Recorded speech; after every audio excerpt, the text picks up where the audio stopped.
जय श्री कृष्णा भक्तों, हमारे BS शर्मा भारद्वाज चैनल में आप सभी भक्तों का स्वागत है। भक्तों, आज हम माघ मातम के 27वें दिन की कथा का वर्णन कर रहे हैं। आप सभी भक्त ध्यान लगा करके इस कथा का श्रवण करें। गजाननं भूतगणाधिसेवितं कपेट्टम्बुफलचारुवक्षणं उमासुतं शोकविनाशकारिकं नमामि विघ्नेश्वरपादपङ्कजं। गुरुर्ब्रह्मा गुरुर्विष्णुः गुरुर्देवो महेश्वरः गुरुर्साक्षात् परं ब्रह्म तस्मै श्री गुरुवे नमः। नारायणं नमस्कृत्यं नरं चैव नरोत्तमं देवीं सरस्वतीं व्यासं ततो जयमुदीरयेत्। सर्वप्रथम भगवान श्री राधा कृष्ण के चरण कमलों में प्रणाम करके श्री व्यास जी महाराज, सरस्वती देवी एवं सद्गुरुदेव के चरणों का ध्यान करते हुए अपने माता पिता सभी पूज्यनों का आशीर्वाद लेते हुए भगवान श्री बांके बिहारी मुरली मनोहर लाल से प्रार्थना करते हैं, गोविंद हमको सद्बुद्धि देना, धर्म का रास्ता दिखाना, अपनी भक्ति कृपा दृष्टि सदा बनाए रखना। वृंदावन बिहारी लाल की जय। श्री व्यास जी महाराज कहते हैं कि सूत जी महाराज वशिष्ठ जो है राजा दिलीप से कहने लगे, राजन, लोमस ऋषि ने वेद निधि ब्राह्मण से कहा कि देवदूती ब्राह्मण जो उस पिशाच के वचन सुनकर के पिशाच से कहने लगा कि पिशाच तुम क्या जानना चाहते हो। तब पिशाच कहने लगा, हे मुनिवर, केरल देश का ब्राह्मण किस प्रकार से मुक्त हुआ, ये कथा कृपा करके हमसे विस्तार पूर्वक कहिए। ये कथा इसकी सुनने से मेरे मन को शांति प्राप्त होगी। देवदूती ब्राह्मण कहने लगे, केरल देश में वासु नाम वाला एक वेदों को जानने वाला, शास्त्रों का ज्ञाता, धर्म आचरण करने वाला ब्राह्मण था। उसके बंधुओं ने उसकी भूमि छीन ली, उसके भाई बंधुओं ने, उसके परिवार वालों ने, रिश्तेदारों ने उसकी संपत्ति हड़प ली, सब कुछ छीन लिया, जिससे वो निर्धन और दुखी होकर के जन्म भूमि त्याग करके देश देशों में घूमने लगा। किसी व्याधि ग्रस्त होकर के एक दिन वो बीमार हुआ और उसकी मृत्यु हो गई। उसका कोई बांधव ना होने के कारण उसका उर्द वैदिक क्रिया भी नहीं हुई और ना ही उसका दाह संस्कार हुआ। उस ब्राह्मण की अंतिम जो क्रिया होती है, अंतिम की क्रिया, रीत रिवाज, अंतिम संस्कार विधि विधान से नहीं हुआ, रास्ते में कहीं जंगल में उसकी मृत्यु हो गई।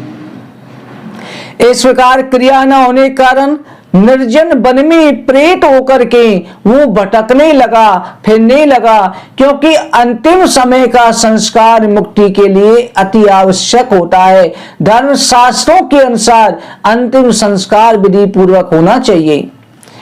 शीत से, ताप से, भूख से व्याकुल होकर के वनों में फिरता, प्यास के दुख से हाहाकार करता, नंगे शरीर रोता फिरता था।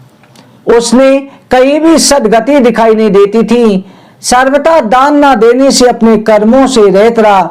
उसे वेदों का ज्ञान था, परंतु उसने जीवन में दान नहीं करा। दान न क्यों, निर्धनता में दान नहीं कर पाया। दान न करने के कारण उसे कुछ भी तृप्ति प्राप्त नहीं हो रही थी। लोमस जी कहते हैं, प्रेत ये वचन सुनकर के कहने लगा कि ऐसा होने का कारण क्या है। मैंने कभी ब्राह्मणों को दान नहीं दिया, अत्यंत लोभी क्रियाहीन हूं, फिर भी मैंने कुछ नहीं करा, तभी तो मुझे गति प्राप्त हुई। तो उस ब्राह्मण को ये क्या कारण हुआ।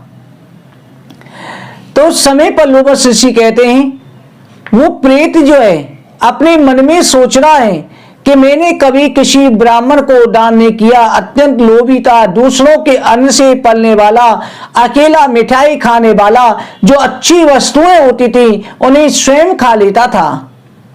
मैंने कभी किसी को भिक्षा ना दी, और ना ही मैंने दूसरों के दुख से कभी दुख हुआ, ना ही मैंने कभी किसी प्यासे को पानी पिलाया, ना मैंने कभी किसी को छाता दूध जूता दान किए, किसी को जल पात्र भी दान नहीं करा, पान या औषधि किसी अतिथि को मैंने देकर के सत्कार नहीं करा, किसी अतिथि की मैंने सेवा नहीं करी, ना ही किसी अतिथि को मैंने किसी कर्म के द्वारा संतुष्ट किया। कभी मैंने वृद्ध अंधे अनाथ दीनों की कभी सेवा नहीं करी, किसी भूखे को भोजन नहीं कराया, और न ही किसी रोगी को मैंने दवाई दान करी, ना मैंने ब्राह्मणों को भोजन कराया, ना ही मैंने कभी जीवन में हवन किया, ना ही मैंने बैसाख के महीने में किसी को ठंडा जल पिलाया।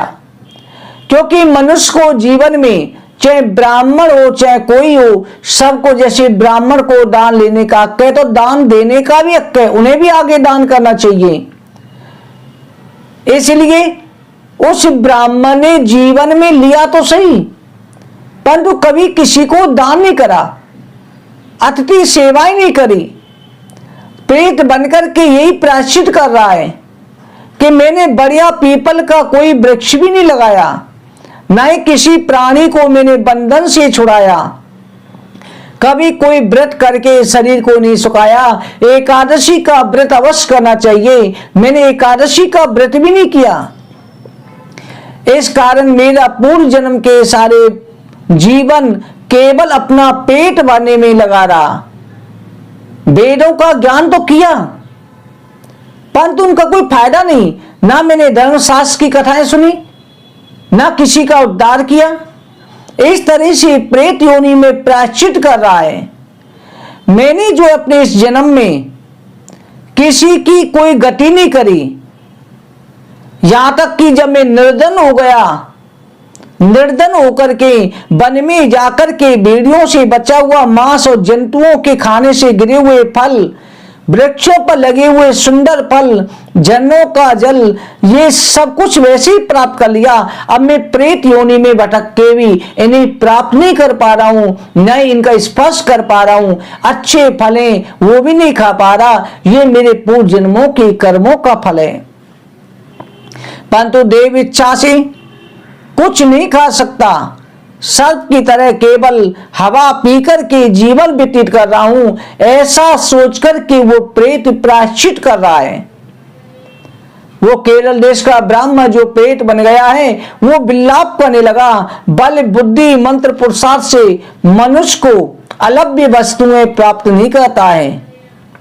मनुष्य को अपने कर्मों के द्वारा सारी चीजें प्राप्त होती हैं। चाहे कोई भी योनि हो, केवल इंसान के कर्मों का फल होता है।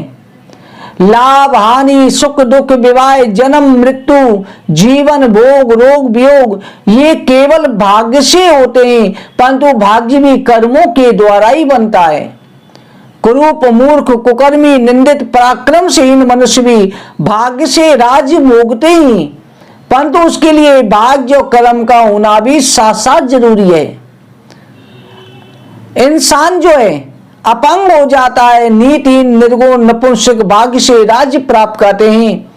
पर्वत पर भी बलवान राक्षस पिशाच रहते हैं, जिनसे कभी कोई वन में फिरते हुए अपने कर्मों के अनुसार जल अन्न प्राप्त करते हैं। परंतु आपको उनका भय नहीं होना चाहिए, क्योंकि धर्मात्मा पुरुषों उनकी पवित्रता की रक्षा करते हैं। इसलिए जो संसार में भगवान की भक्ति करते हैं उनको किसी से भी भय नहीं होता। वन में भी जाते हैं, भूत प्रेत पिशाचों से भी उनको भय नहीं होता। ग्रह नक्षत्र देवता हमेशा धर्मात्माओं की रक्षा करते हैं, पापियों की रक्षा नहीं करते। पापी अगर कोई फल फूल रहा है तो उसके पिछले जन्मों के कर्म से उसका भाग्य साथ दे रहा है, परंतु अंत उसका भोगना ही पड़ेगा।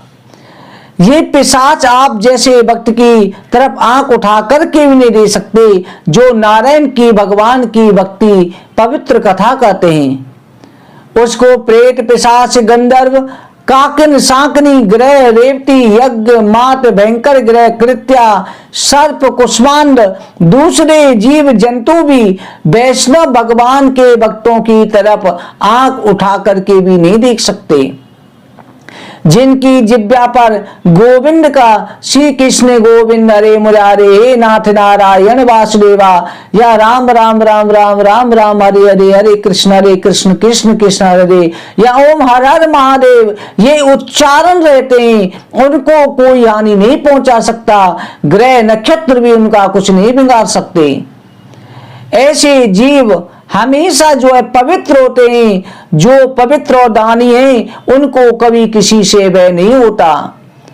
इस प्रकार से हे ब्राह्मण, इस प्रकार कर्मों का फल भोगता हुआ वो पिशाच केरल देश का ब्राह्मण जो है उस वन में रहता था, फिर अपने मन को शांत कर लेता था क्योंकि पिछले जन्मों के उसे ज्ञान भी था। ऐसा सोच करके एक बार ज्वालिनी नदी के किनारे पर गया, वहां पर घूमते हुए उस केरल देश के ब्राह्मण ने सारस के वचनों को सुना। सारस जो है उसके वचनों को सुन करके वो बड़ा ही भयभीत रहा था। यानी कि सारस जो है उसके वचन थे, गुरु की बातें, उनको जाकर के सुन रहा है।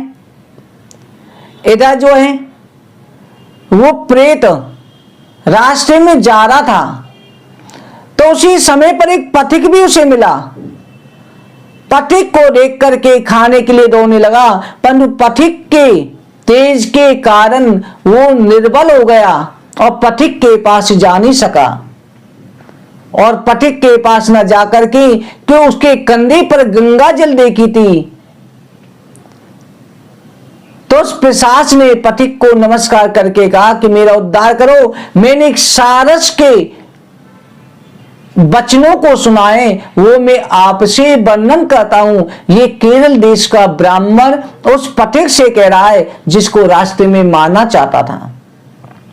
भक्तों, आगे जो है वशिष्ठ जी राजा दिलीप को सुना रहे हैं, दत्तात्रेय जी सहस्त्रार्जुन को सुना रहे हैं, व्यास जी सूत जी को सुना रहे हैं और सूत जी ऋषियों को सुना रहे हैं, लोमशति वेद निधि ब्राह्मण को सुना रहे हैं इस कथा को, और देवगति ब्राह्मण पिशाच को सुना रहे हैं। किसकी? केरल देश के ब्राह्मण की और उस पथिक की जिसको मारना चाहता था उसकी कथा। भक्तों, आज की कथा कहीं पर विश्राम करते हैं, आगे की कथा कल की अध्याय में वर्णन करेंगे। आप सभी को जय श्री राधे। जय जय श्री राधे, जय जय श्री राधे, जय जय श्री राधे श्याम।